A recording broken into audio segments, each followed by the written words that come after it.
Okay, I'm going the wrong way. So going back to the carriage.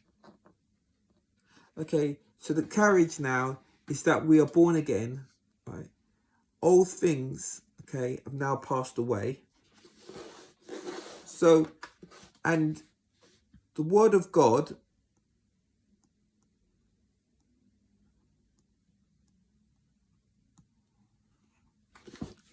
tells us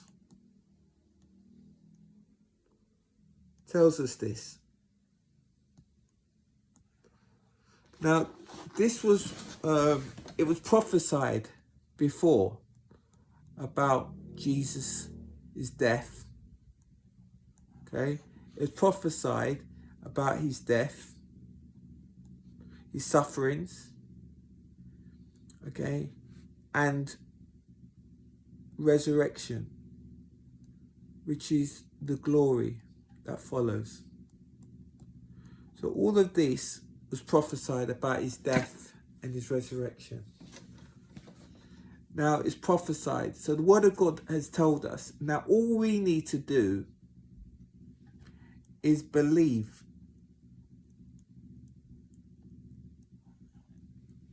And we are saved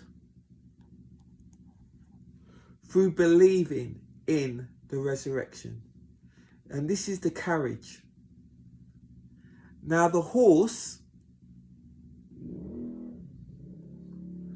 okay, I'm going to now go on to another page, right? And I'm going to talk about the horse. Now the horse is good works.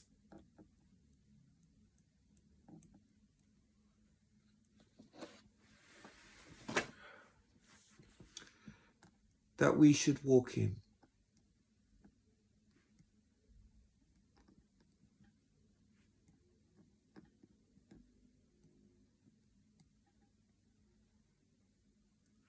Now, we cannot do the good works unless we are born again, unless we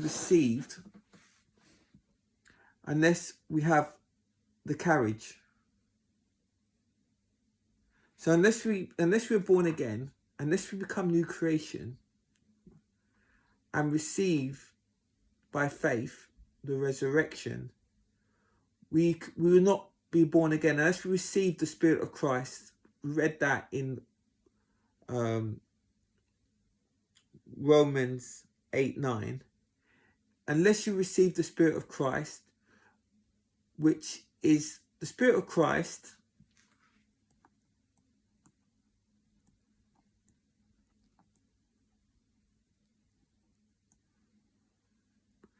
is resurrection. Simply. So unless you believe in the resurrection, you will not be saved. You will not be born again. And so there's no carriage. So we cannot get to the horse. We cannot start doing.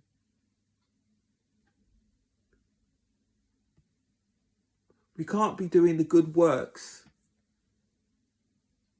unless we understand the carriage first. So we're born again first, then we can do the good works. Because the being born again means now the Spirit of God, or Spirit of Christ,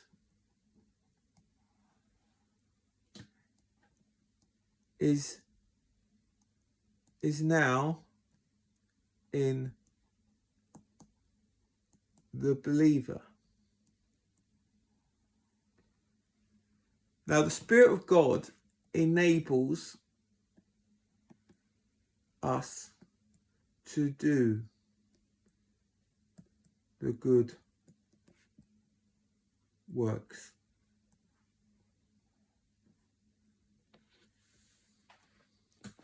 So there's a misconception often about the grace of God, is that when we receive the Spirit of Christ, we think that that's it, we're saved. Yes, we are saved, but we are saved unto good works, that we should walk in them.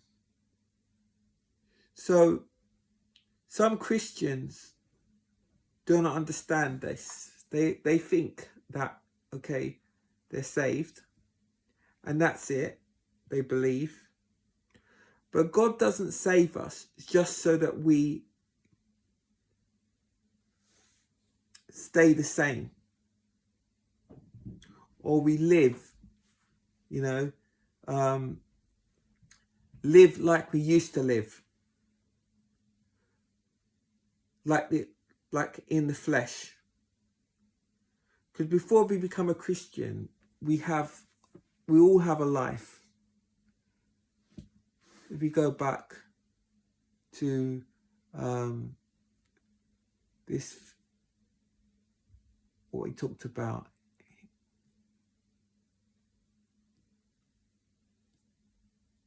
here, is that we all have these traditions that we're brought up with, ideas about what life is about, how we are to live. But then we're no longer to live according to the flesh, because we are not in the flesh anymore. So we no longer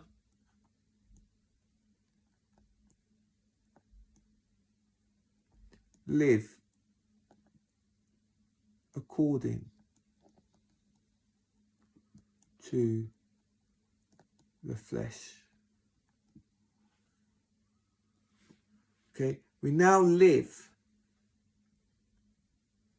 according to the Spirit that now dwells in us. And our identity now is that we are born again. And that we now do the good works that God has prepared for us, that he preordained. So God preordained. He's preordained